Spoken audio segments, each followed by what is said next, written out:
cuando David Grove dio su ponencia, dio los nombres de todas las personas que estaban incluidos en la publicación de la Mesa Redonda de 42. Uno de los nombres que faltaba, una de las personas que faltaba era J.R. Thompson, el mayanista. Y hay un poco de chisme de hace, 40 y tantos años, que les voy a contar, que no quería contarlo en público, pero me han dicho que hasta que se murió, Thompson, llevaba gran pleito con Alfonso Caso. Thompson estaba en Guatemala cuando se convocó la Mesa Redonda. Y él llegó a la frontera guatemalteca-mexicana para cruzar, para ir a la Mesa Redonda, y las autoridades mexicanas no lo dejaban pasar. Quizás por sus papeles, no sé por qué, pero Thompson pensaba para el resto de su vida que era por Alfonso Caso, que él había mandado las noticias que no lo deben dejar pasar. No sé si eso sea cierto o no, pero es buen chisme. La otra cosa que, como creo que he mencionado antes, yo acabo de publicar un libro sobre los Olmecas, en que yo pasaba quizás 8 meses tratando de escribir el capítulo sobre la religión. Y John Clark hizo en 15 minutos lo que a mí me costaba 8 meses. Bueno, viendo todas las cosas que platicamos hoy en la mañana, hay muchas preguntas y obviamente cada quien tiene preguntas, pero son dos cosas notables que han quedado conmigo. Uno es la cuestión de la dinámica de la religión olmeca, dinámica en tiempo, dinámica en espacio, dinámica entre grupos, entre personas. Una religión tan rica y tan dinámica, tan variable como es la religión de hoy.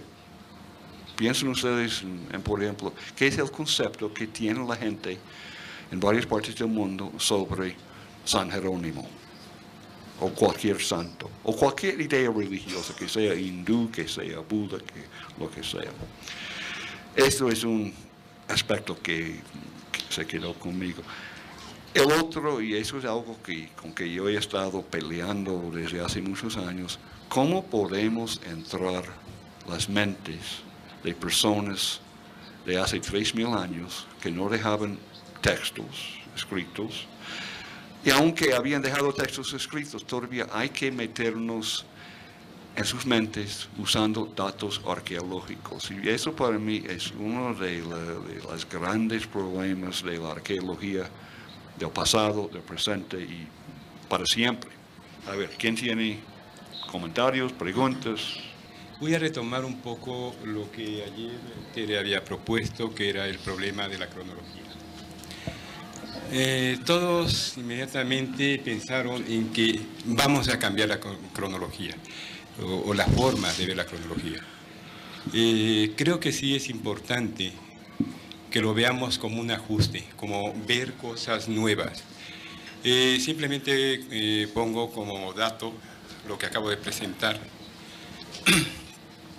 En área maya empiezan a aparecer una serie de datos, de información, que va entre el año 500 y el año 300.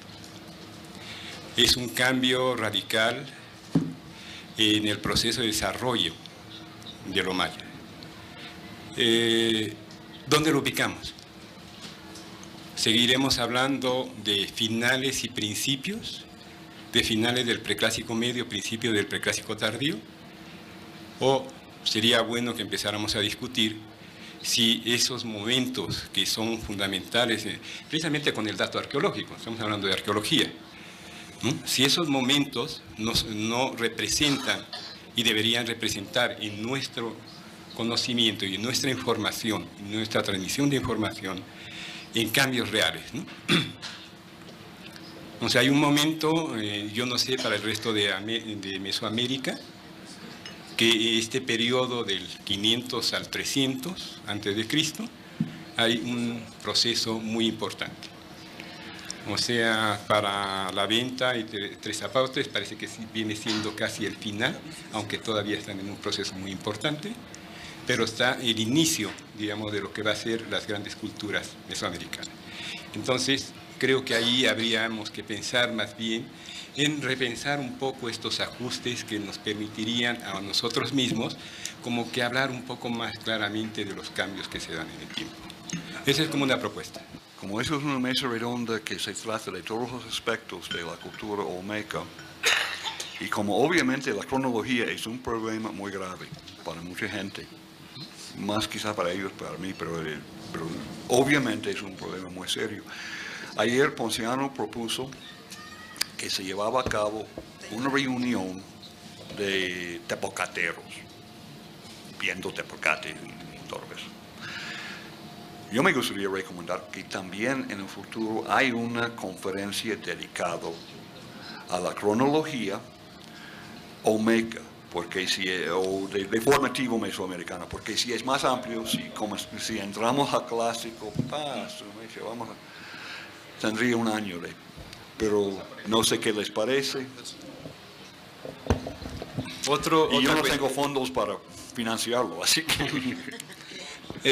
Otra cosa que, por ejemplo, ocurre, o sea, se habla de un protoclásico maya, ¿no? O sea, en lo maya mismo se define el preclásico tardío, preclásico superior, del año 300 al año 100, 150 después de Cristo.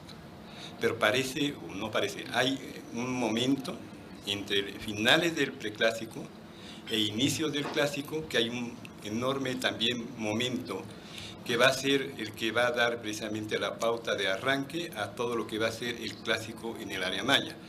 Yo creo que esos momentos se están presentando en todos lados, habría que revisarlo.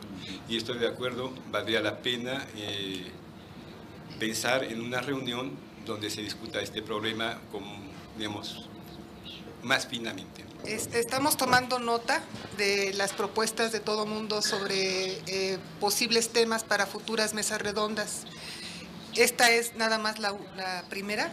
Esperemos que cada 2 años haya la oportunidad de reunirnos con diferentes temas no tan amplios como el presente, pero para empezar necesitamos uno muy amplio, pero sí se puede hacer uno sobre cronología. Lo de la cerámica que se mencionó anoche, que también creo que es muy importante. O sea, es que esperamos que esto nada más sea el principio, ¿no? Que sirva para solucionar problemas arqueológicos que tenemos en la arqueología olmeca. Efectivamente, ¿no? Probablemente ellos detectan en el área donde está trabajando entre el 500 y el 300 que hay un cambio allá, ¿no? Que es notable, pero el desarrollo no es unilineal. O sea, no es en una misma mesa todo plano, ¿no? Entonces, ese es el gran problema. Que si no, quién sabe si esta problemática que usted ve allá sea la misma que está pasando en el Golfo y que de alguna manera se refleje en la dinámica social del formativo tardío que nosotros llamamos, o del preclásico superior, en la costa del Golfo, específicamente en la área olmeca, que es lo que estamos tratando ahorita, ¿no? Sí, entonces necesitaríamos contrastar toda esta información y ver si hay eventos que pudieran ser compatibles en términos sincrónicos y diacrónicos, ¿no? Es ahí donde entra la problemática de querer, digamos, cambiar esta nomenclatura y dejar de usar los cajones que ya tenemos puestos, porque yo lo veo así nada más. Mande. Ah, claro, sí, en eso estoy totalmente de acuerdo. Y en la otra de que si se llega ya a tener todo el instrumental o todo el bagaje para poder modificar y hacer los ajustes por cada región, si es necesario, ¿verdad? Porque como digo, cada área tendrá su propia particularidad. Pues pero sí, queda claro, ¿no?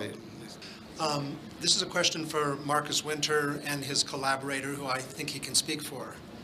The work of Blumster is, I think, extraordinarily important. It undermines the San Jose Mogote theory of moieties, or perhaps completely demolishes it.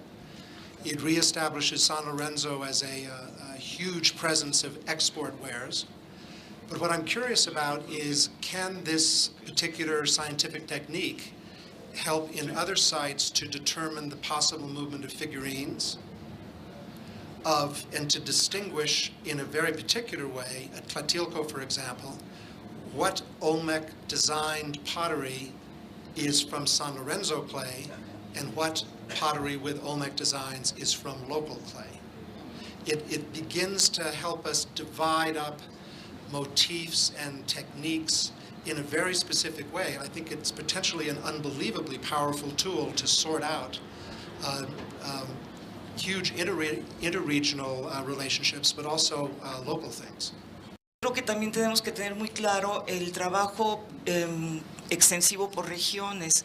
Por ejemplo, en el caso de Chiapas, aquí está Tommy y John, nosotros tuvimos unos trabajos muy extensivos en la cuenca superior del Grijalva, hacia la zona del Lagartero, Manguamate, Chincultic, o sea, áreas muy grandes, y teníamos muy claro en todos estos sitios lo que era el protoclásico, que venía derivado de todos esos movimientos de las tierras bajas mayas. O sea, entonces yo pienso que sí vale la pena analizarlo en ese sentido.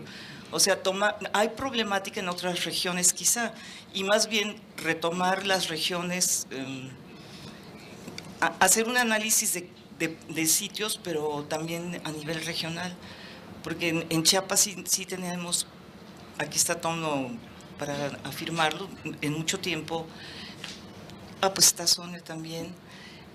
Está muy clara nuestra cronología para el protoclásico en esa región. Gracias. Bueno, para responder primero a la pregunta de David Joalamo, porque he hecho algunos estudios químicos de la cerámica. Efectivamente, sí, se puede con la técnica, o sea, de activación de neutrones o de fluorescencia de rayos X, distinguir la cerámica que viene de la costa del Golfo de otras partes. Y lo han hecho con algunos de la cuenca de México, la Valle de México, y el Rari Maya de John también. Bueno, pero quiero también proponer una caución en la interpretación de los datos, y con respecto especialmente sobre lo de San José Mogote y la Valle de Oaxaca. John Clark y Marcus Winter están perfectamente correctos que en esta vasija de Tlapacoya la vista en perfil y de enfrente son de la misma cosa, ¿verdad? Pero si vamos a tomar en serio la propuesta de David Grove, que se puede cambiar de una región a otra la religión, la concepción religiosa, entonces tenemos también pensar en la posibilidad de que los oaxaqueños interpretaron estas imágenes en manera distinta de los de la Valle de México o de la costa. Además esto, y espero que respondan a eso. Sí, bueno, yo creo que todo es bien interesante y la situación realmente en Oaxaca es mucho más complicada de lo que uno puede presentar en 15 minutos, porque hay vasijas que llegan de la costa del Golfo, de San Lorenzo, y hay vasijas locales, y tenemos que hacer la distinción. Tenemos hasta un taller de cerámica donde estaban haciendo los cilindros con los diseños incisos, y sabemos que es un poquito más tarde que algunos otros diseños que llegan. Este está en el Valle de Oaxaca, y estoy completamente de acuerdo. Tenemos que ahora buscar a nivel local las diferencias entre las expresiones, que también pueden reflejar diferencias en ideas o creencias. También tenemos la situación con las figurillas, de que pensamos que llegaron figurillas de San Lorenzo, y si no llegaron figurillas, tal vez llegaron señores olmecas con sus cabezas en esta forma. Si llegaron algunas figurillas, cómo llegaron y sabemos que después, tanto en el Valle como en Etlatongo, estaban imitando las figurillas y pensamos que las mujeres, tenemos datos indicando que mujeres hicieron las figurillas, estaban haciendo figurillas de los señores olmecas locales. Así que tenemos que tener una muestra, distinguir entre los importados y los locales. Y las figurillas, cuando uno empieza a estudiarlas, parecen todos similares y poco a poco se empiezan a diferenciar y distinguir mucho unos de los otros. Y creo que ya podemos hacer unas clasificaciones más refinadas todavía de lo que existen en las figurillas de Oaxaca. Ahora, otra cosa relacionada a esto que nadie ha mencionado hasta ahora en la mesa es cómo eran los contactos entre, por ejemplo, Oaxaca y San Lorenzo. Si llegaron directamente vasijas y figurillas, ¿cómo llegaron? ¿Quiénes los llevaban? ¿Y por qué no tenemos sitios, por ejemplo, entre el Valle de Oaxaca y la línea que va a San Lorenzo? ¿Por qué no tenemos sitios en las montañas? ¿Cuáles eran las rutas? ¿Pasaron por la cañada Cuicateca, por el río Papaloapan o pasaron sobre las montañas directamente?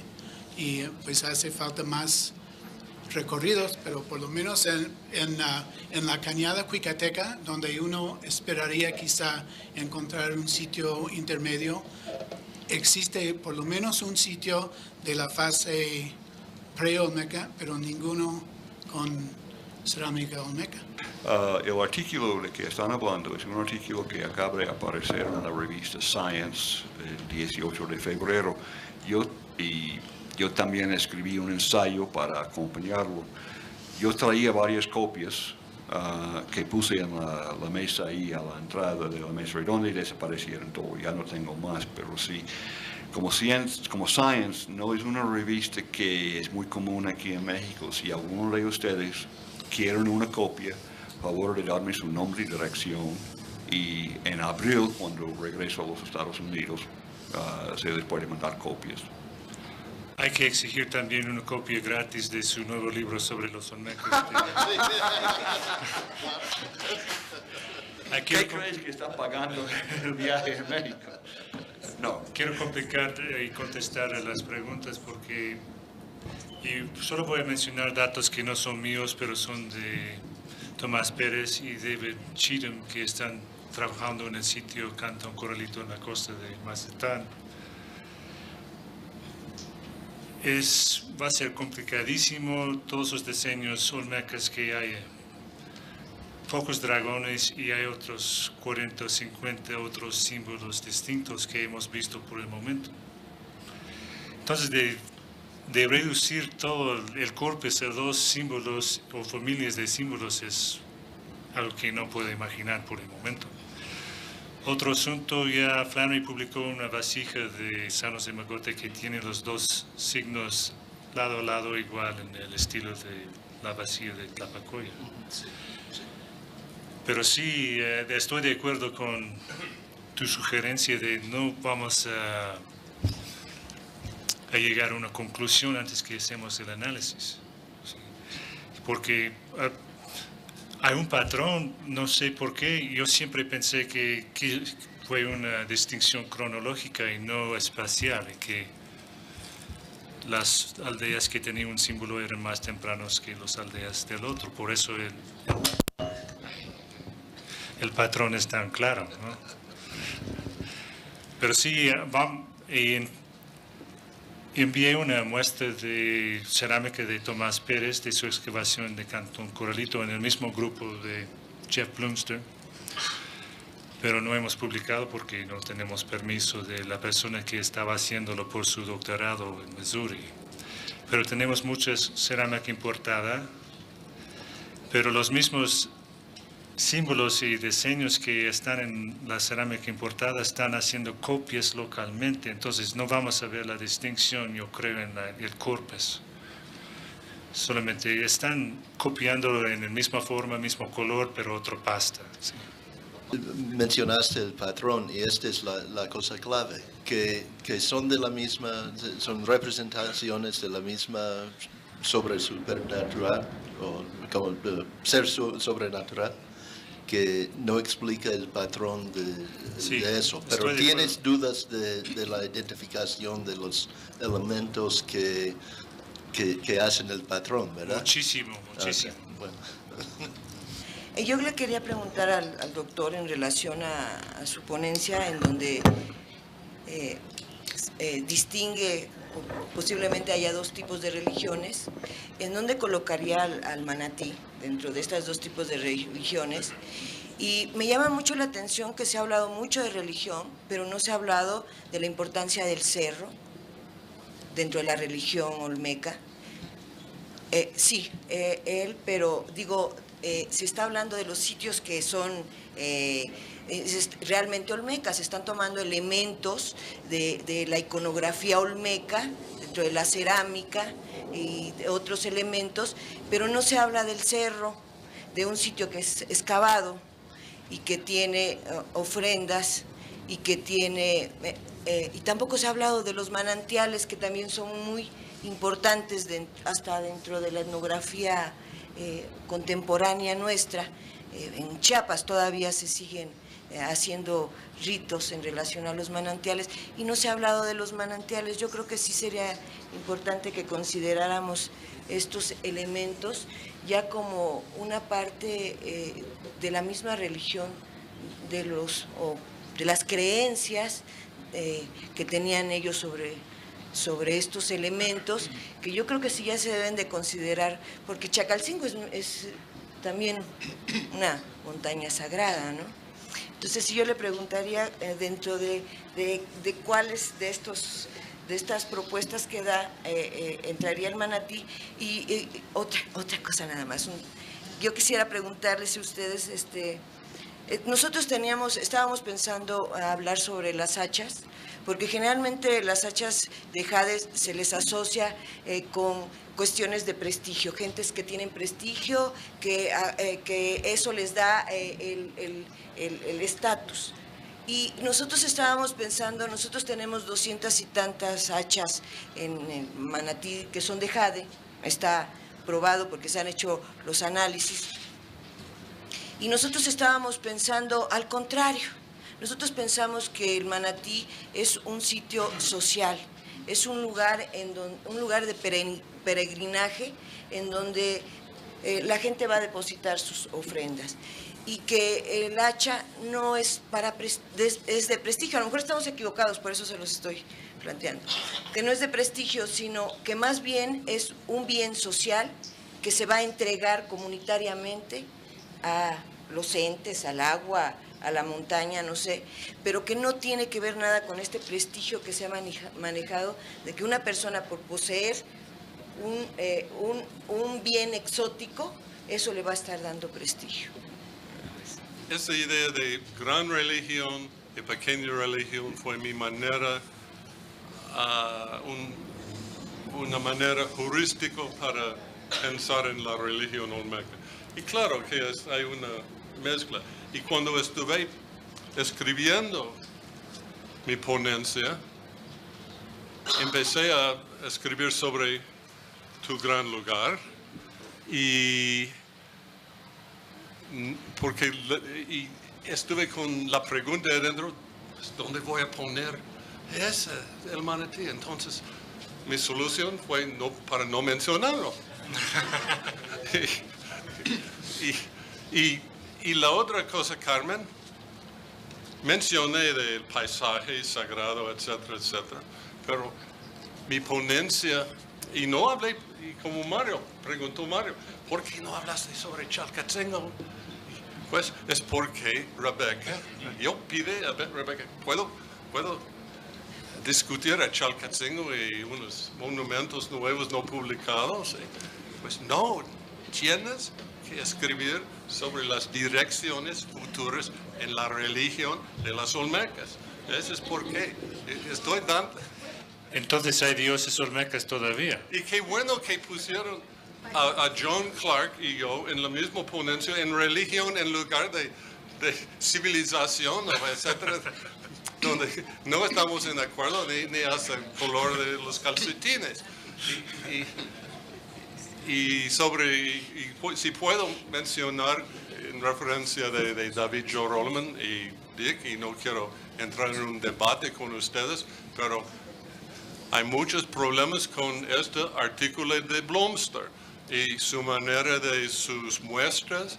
Y pues sí, ha probado que hay un intercambio entre la costa del Golfo y Oaxaca, pero un intercambio, y intercambios son de calles de dos lados. Y no mencionó Neff los 40 tepalcates de otros lugares que fueron encontrados también en San Lorenzo.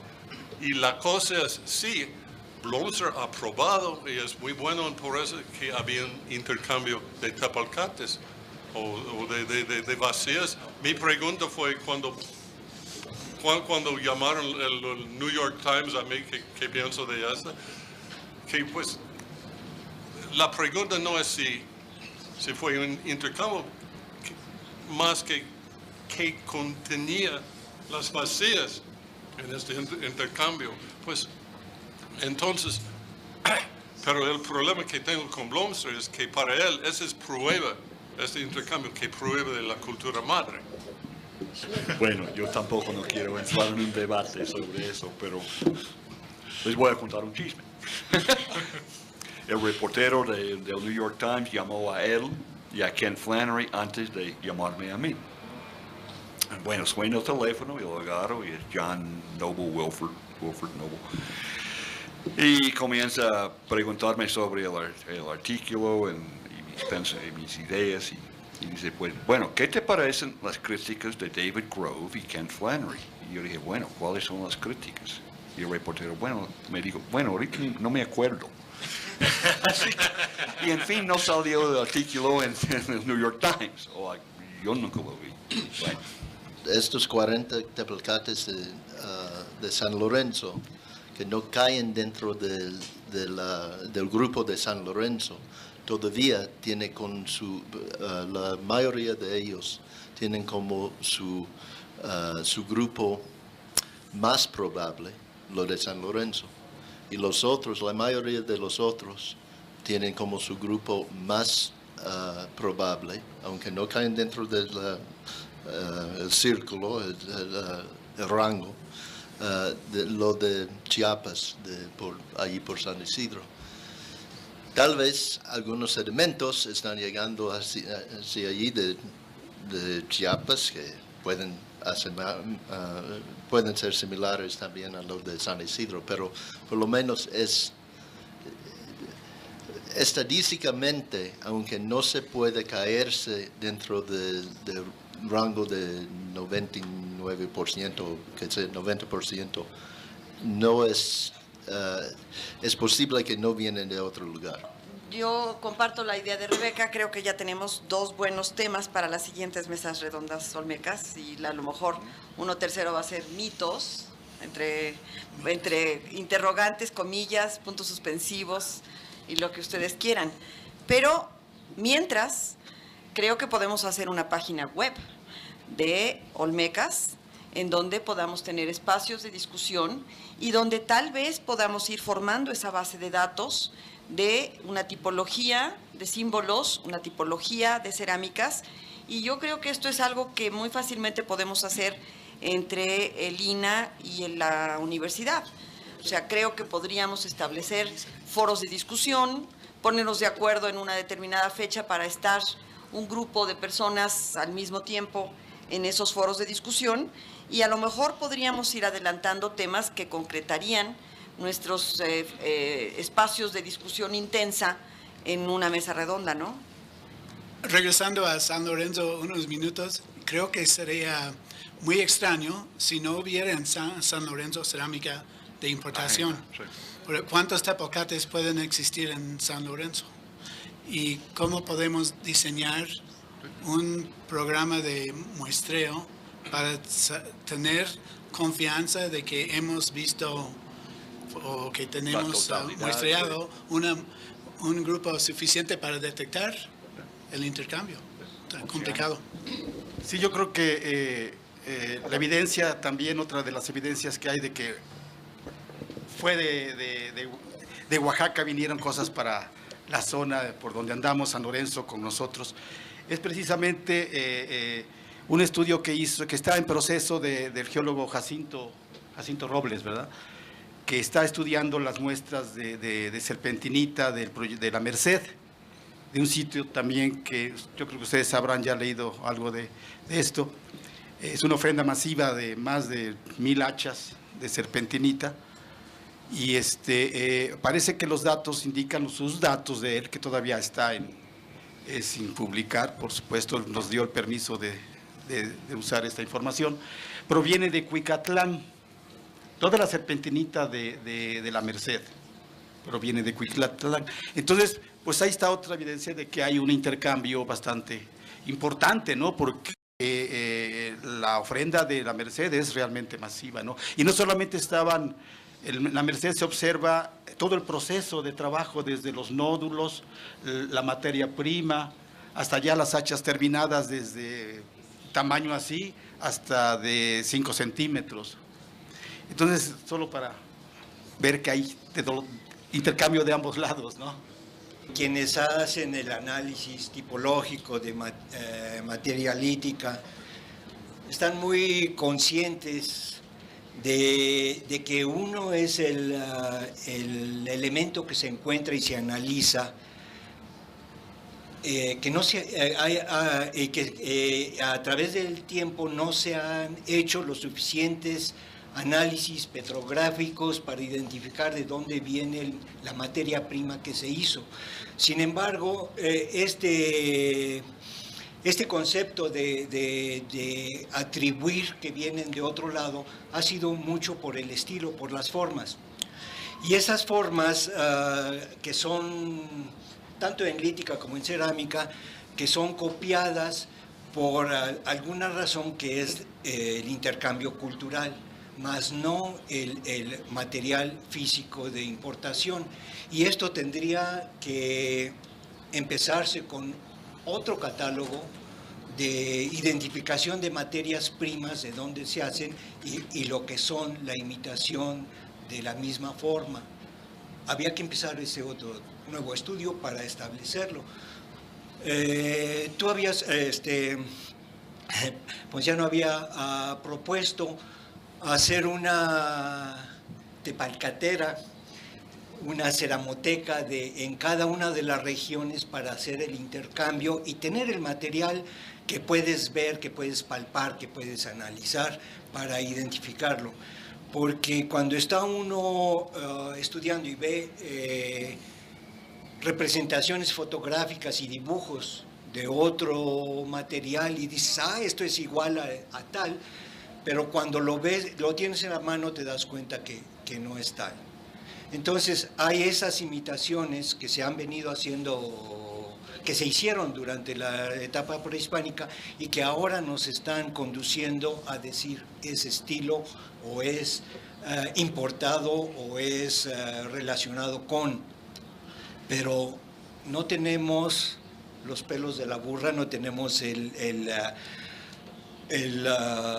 análisis petrográfico de los materiales y solamente nos quedamos en esta relación sin poder testificar si es procedente, si es importado, si es traído o es imitado.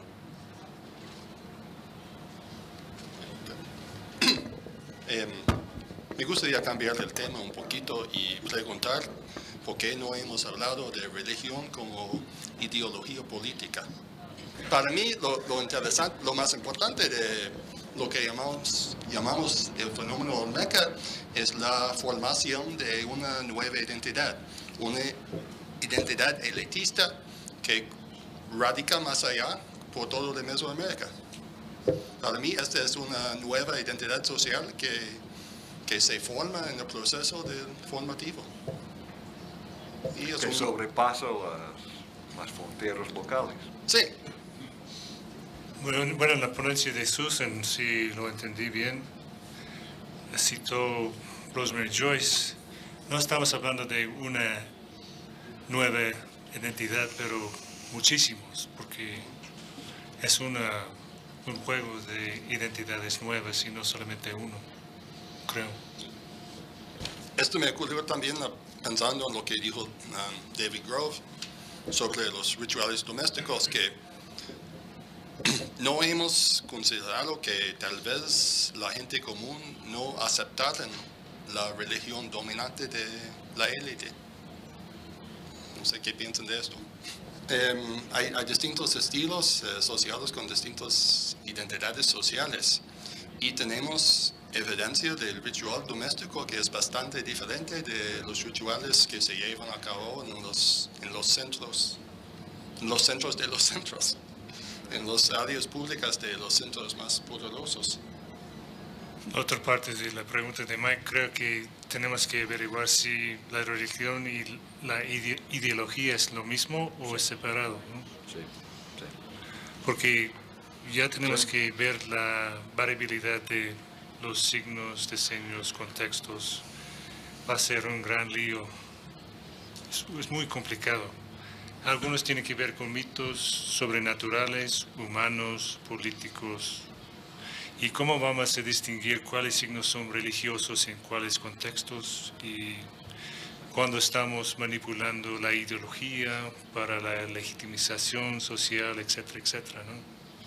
La intervención de David Grove me parece muy valiosa del aspecto del constante cambio que hay en todo, en las culturas, en la tecnología, en la asociación política y en la religiosa, por ende. No se puede negar este desarrollo constante en todas las culturas. Sin embargo, hay un núcleo, un pensamiento nuclear, el core de la función de las religiones, que López Austin lo explica con claridad, con algunas variaciones que a mí me gustaría presentar, y una de ellas es de la que nos habló hace un rato Catherine, del agua y el fuego, que se encuentra desde las más tempranas manifestaciones, representaciones simbólicas en todas las culturas, y se continúa. Y la otra es lo que ya Carmen mencionaba y que Ramón también mencionó, pero que ya no es el núcleo del pensamiento de los elementos de la naturaleza, como el agua, el fuego, la tierra, sino ya son manifestaciones más materializadas, como es la montaña y la cueva, de que nos hablaba Ramón, que ya son elementos físicos en los que surge, yo creo, que las ceremonias de los dirigentes de la religión. Y estos dirigentes de la religión, como hemos visto en todas las culturas, son las que manipulan a las sociedades que están conduciendo, y con mitos, creencias. Y por eso yo preguntaba a Peter First sobre el chamanismo, en dónde está la línea de división con chamanismo, nahualismo, politeísmo, monoteísmo y religión. Está muy intermezclado, como lo seguimos viendo en la actualidad. Yo quería preguntarle específicamente al Dr. First si alguna vez se han hecho análisis químicos de las piezas que se considera que pueden haber sido receptáculos de sustancias alcaloides o alteradores de la conciencia, ¿sí? Me gustaría saberlo, simplemente si alguna vez hicieron análisis químicos de estas piezas. I don't think so. I'm not sure that is even possible. For one thing, we do not know which plants were used. We can guess, I mean, the principal snuff that was used, for example, in the Caribbean and in Costa Rica and so forth, was one species of a tree in the acacia family, right? And the name of it is Anadenanthera peregrina. Anadenanthera peregrina. That only has 2 species. There's one in the lowlands, which would be the ones the Olmecs used if they did that, and there's another one in the Andes, closely related, but it's a different species. But how you would, how you would actually analyze or even find these things in a climate where everything deteriorates, where it's very humid and very wet, it's just not possible to do it. Eventually, maybe we will find some vegetal remains in highland sites, maybe in Guerrero, where things might possibly survive the climate, but I don't know.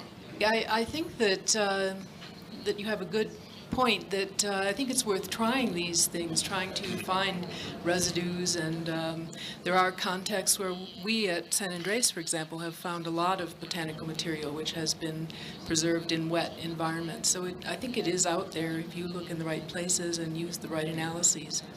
But I'd like to get back to one thing that John said, and that is the relationship of the larger centers with the sites outside, and I'm speaking from San Andres. I believe it was you that talked about this. And just to give some preliminary analyses from our site, San Andres, that we do have quite a lot of correspondence between San Andres and La Venta in things like distribution of obsidian sources. We have found more greenstone than might be expected, although the colors are different than the preferred colors from La Venta. They're more blue than the preferred color of more of a yellow-green at La Venta. And we have found what we think is evidence of writing there in our site, which is an elite, presumably an elite, something that is linking up with the elites, and we think links up with the kind of celebrations that elites were doing. So that is our conclusion with our site outside, a smaller site outside of La Venta. Una vez hicimos análisis de unos tiestos que habían lavados en ácido y todavía preservaba los residuos de antigüedad adentro. Entonces es una manera de qué tipo de cerámica es, porque los residuos de todo químicos, de los ácidos grasos que tenía en cada planta, en cada animal, sí preservan mucho ahí adentro. Entonces la prueba es una cosa bien fácil de hacer, solo para obtener el material. Sí estaba lavado, no hay problema, pero hay que destruir la pieza. Es el problema que tal vez tenemos, porque muchas de las piezas que hemos hablado son de colecciones privadas, pero solo con una muestra de esto. Así es. Parece que nos hiciera falta la recreación de un cuerpo hipotético que nos permita, en términos de los artefactos, poder decir ante qué tipo de presencia estamos. Sí. Yo recuerdo cuando trabajamos con Chris y Santley allá en Matacapan, ahorita me viene a la mente eso también, que es un excelente ejemplo para hablar de un enclave. Ya lo había dicho o sospechaba esto Valenzuela, ¿no? Cuando hablaba de una fuerte influencia teotihuacana. Sin embargo, pues de ahí nació el interés del proyecto de Roberto para tratar de definir qué tipo y caracterizar qué tipo de presencia teotihuacana teníamos en Matacapan. Entonces se creó una serie de preguntas, por lo menos, para saber qué deberíamos encontrar en términos de la cultura material, qué evidencia nos iba a demostrar o a enseñar de qué tipo de contacto se trataba. No sé si me explico. Entonces comenzamos a cuestionarnos sobre qué vamos a encontrar. Y bueno, nos preguntamos qué tipo de elementos son los que persisten en términos de la cultura material. Cuando una gente va como un enclave a habitar otro lugar. Por ejemplo, ¿qué hacen los mexicanos cuando van a Estados Unidos? Por decir algo. ¿Qué tipo de cosas vamos a encontrar allá?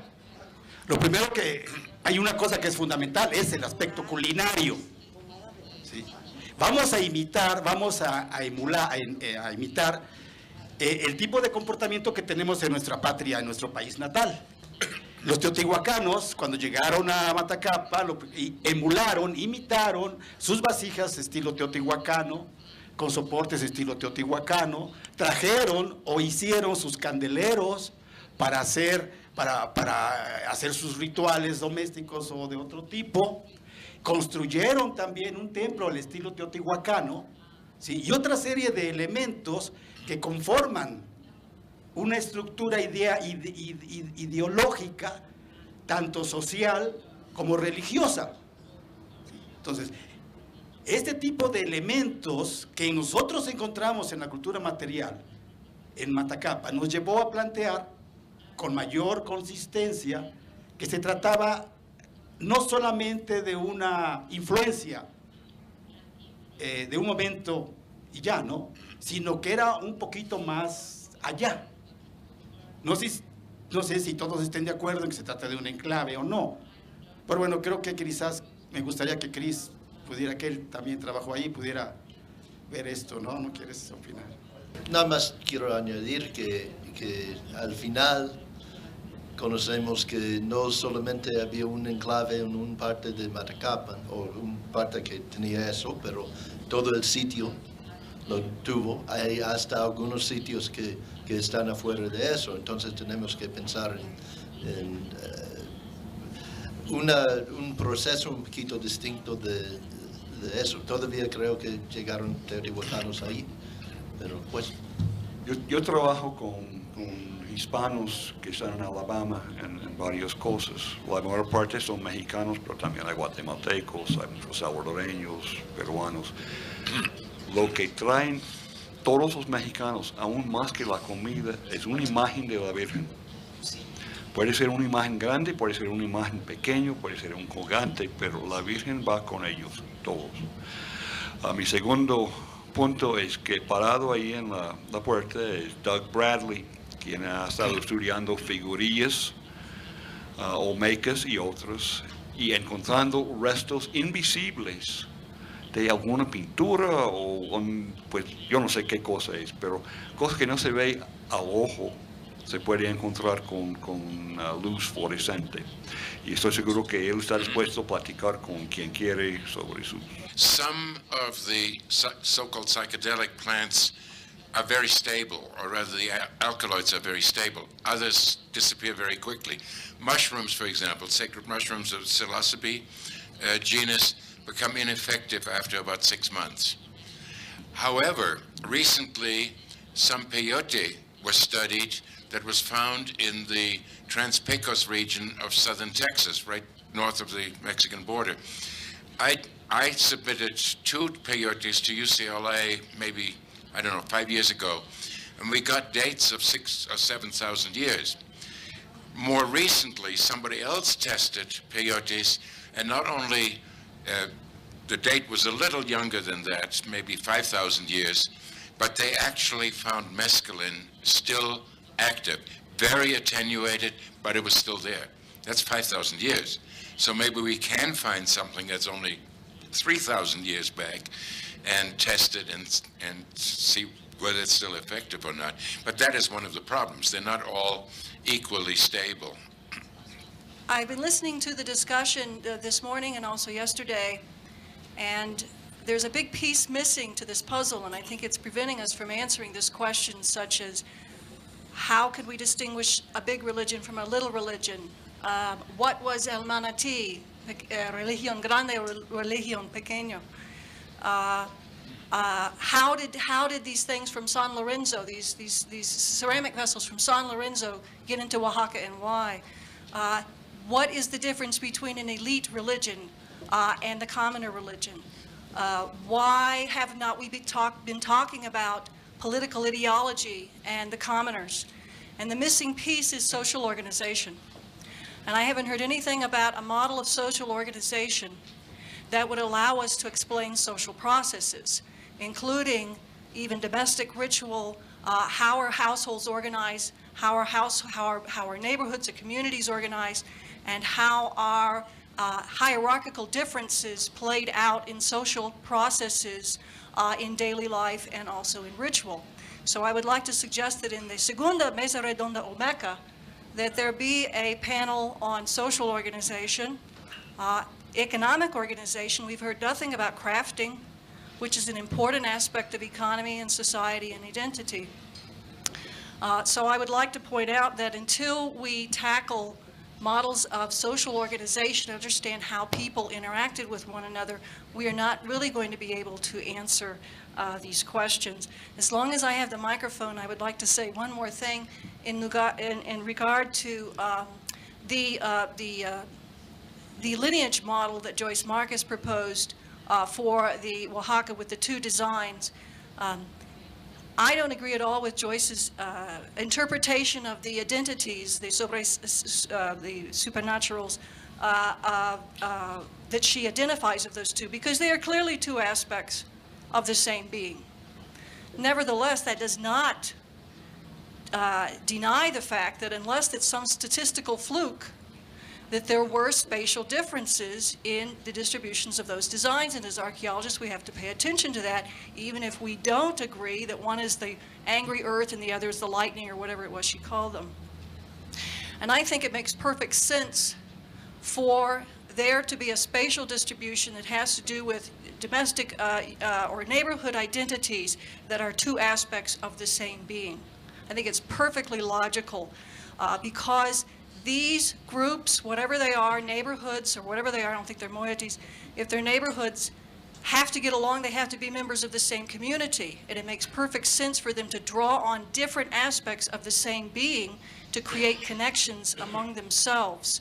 And one of the things we have not talked about, perhaps it will be discussed in iconography later, is the fact that in this art, this very early art, they would extract different pieces of the same being and show those different pieces on different objects. And that has to be quite meaningful. So I don't think the notion that these were used for identities has been demolished, but I think we have to have a broader understanding of how they're using these to form identities within larger communities. Thank you. Uno de los objetivos de estas discusiones entre nosotros es tratar de llegar a conclusiones. Casi creo que tenemos como media hora más de tiempo, pero no sé si, bueno, hay muchas, como se vio en la presentación de John, hay 20,000 diferentes propuestas por cada investigador, ¿no? Entonces, pero si podríamos puntualizar un poquito más para ver,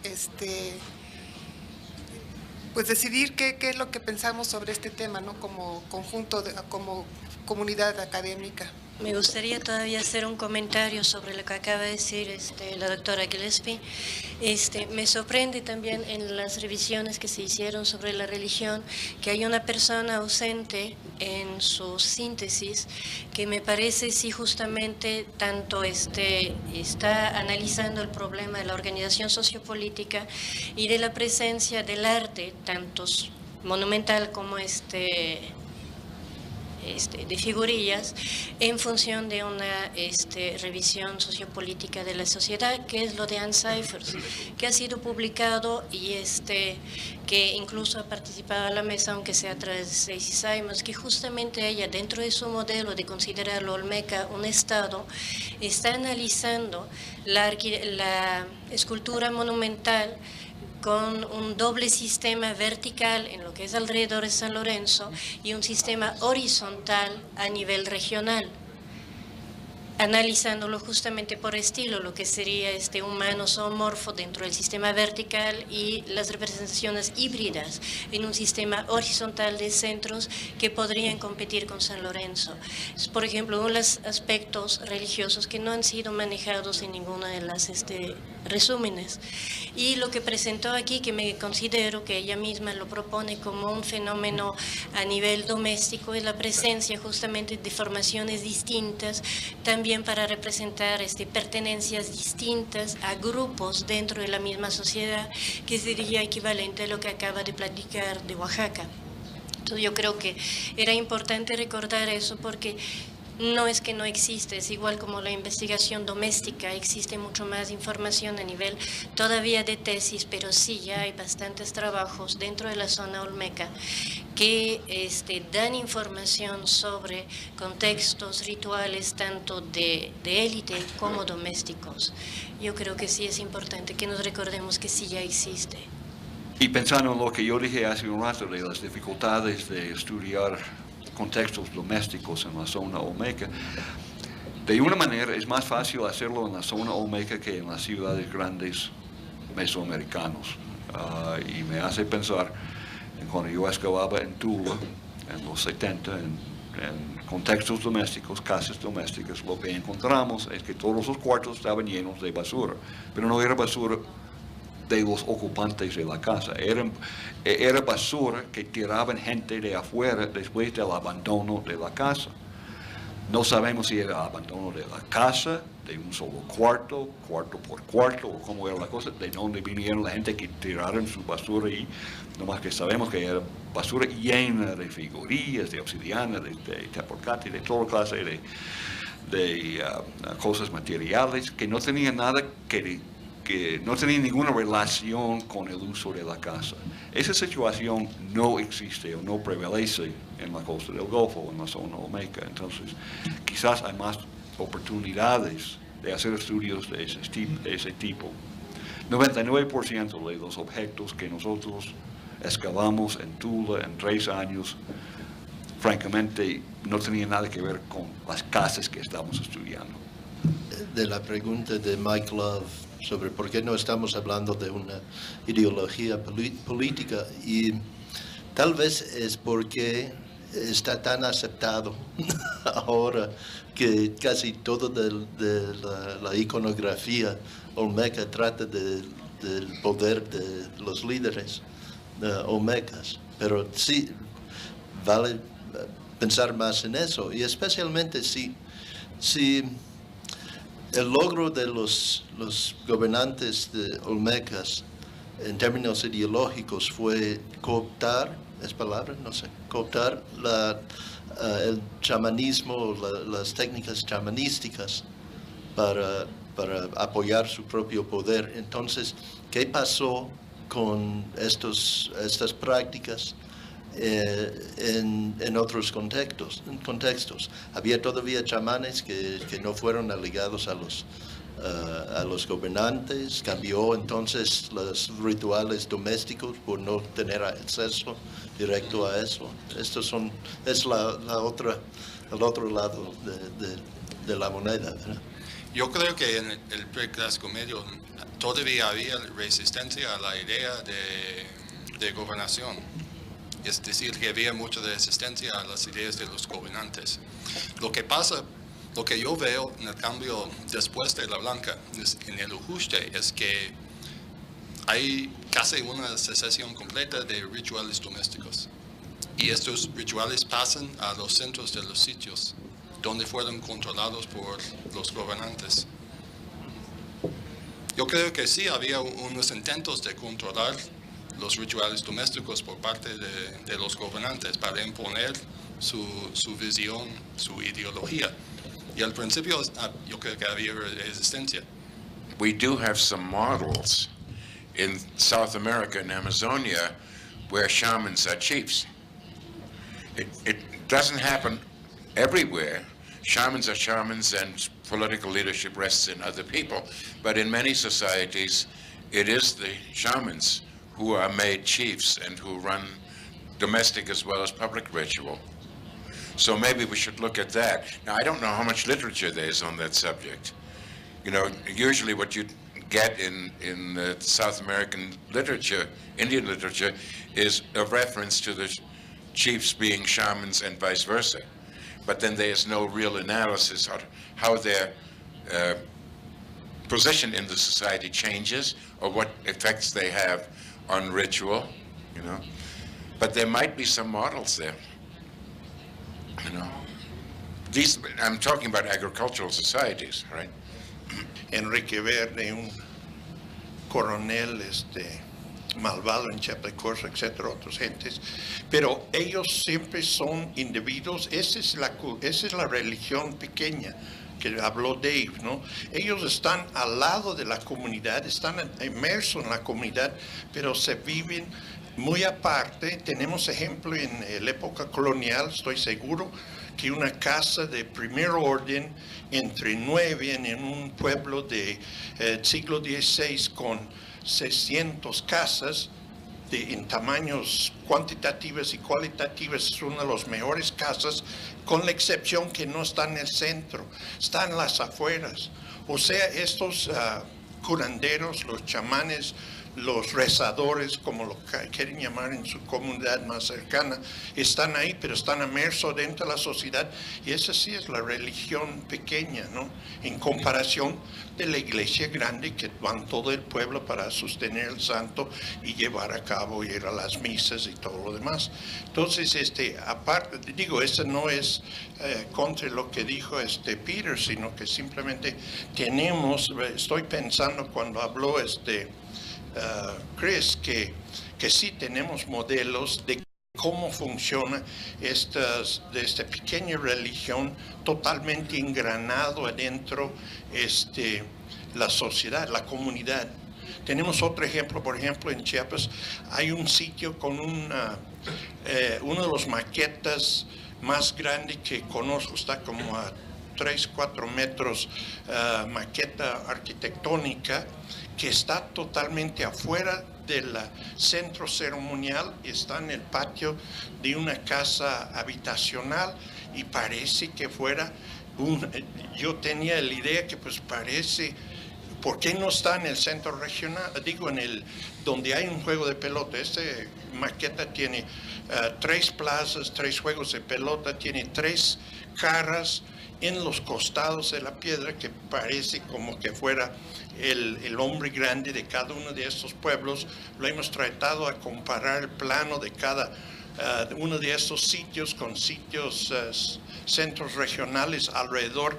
No encontramos una equivalencia actual, pero parece que como un individuo quiso tener en su patio reproducción de todo el centro cívico ceremonial, porque en cada uno de los montículos hay un huequito arriba donde él podía haber puesto sangre, comida, etcétera, ¿no? Incienso. Tiene cada montículo sus alfardas, escalinatas, etcétera. O es una repetición exacta de muchos elementos arquitectónicos. Entonces, pienso yo que pues tenemos bastante modelos de pensar cómo quedó el chamanismo adentro las comunidades, porque están con nosotros hoy en día. Acerca de las implicaciones de percibir los fenómenos antiguos en Mesoamérica como un escenario social que está siempre constantemente contestado, de resistencia, poder, resistencia.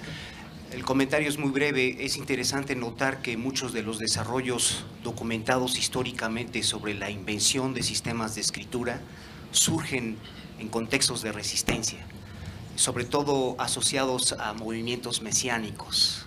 Y bueno, supongo que estaría muy debatido qué posibilidades hay en utilizar resultados de evolución o de desarrollos de escritura secundarios para entender los desarrollos de escritura primarios. Pero pues creo que siguiendo la propuesta de Susan, pues si vamos a entender qué es lo que origina, por ejemplo, la escritura, tenemos que verlo dentro de una matriz social. En México ahorita ustedes van a Tepito y hay un culto de la Santa Muerte que toma rasgos de la religión canónica y los transforma en función de sus propias necesidades. En Sinaloa, por ejemplo, está todo el culto de Malverde, que es un santón local que está vinculado con el tráfico de drogas. Y los vendedores de droga y los comerciantes y los que transportan droga van a ver a Malverde y hacen ofrendas y hacen promesas y se pagan con horas de música y se baila en la capilla de Malverde. Entonces, Hay una religión canónica que la podemos ver en muchos momentos en la historia de México y en otras sociedades. Y hay siempre una religión o religiones que derivan, o cultos, que derivan de esta religión canónica de la cual toman rasgos, y entonces sería interesante una comparación. Quiero complementar la intervención de Anik respecto a lo que estamos hablando sobre las unidades domésticas o solares, household, como le llaman ustedes. Ya hay trabajo sobre esto. En San Lorenzo se han excavado más de 10 casas, incluyendo quizá una unidad de élite llamada el famoso Palacio Rojo. Hay tesis de licenciatura por la Universidad Veracruzana y por la Escuela Nacional de Antropología e Historia, la ENA, que tratan sobre esto. Y no solamente en San Lorenzo se han podido excavar unidades habitacionales o casas, también me parece que Chris Poole en Besuapan en los 90s estuviste ahí trabajando me parece que un solar, y también el trabajo de Robert Kruger en la región de San Carlos estuvo excavando unidades domésticas. Lo que pasa es que no ha habido mucha difusión al respecto porque precisamente se trata de trabajos no publicados como tesis. Sin embargo, hay ya referencias en el trabajo de Ann Cyphers en Población y Subsistencia de 1996 sobre esto, que valdría la pena recordar.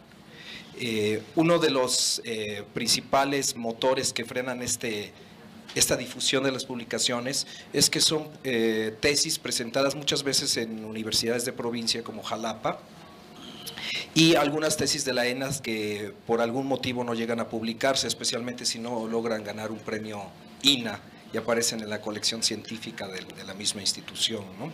Entonces era como un complemento para la intervención de Anik. Sí hay trabajo sobre casas olmecas, pero hasta el día de hoy ninguna casa ha podido ser excavada en su planta total.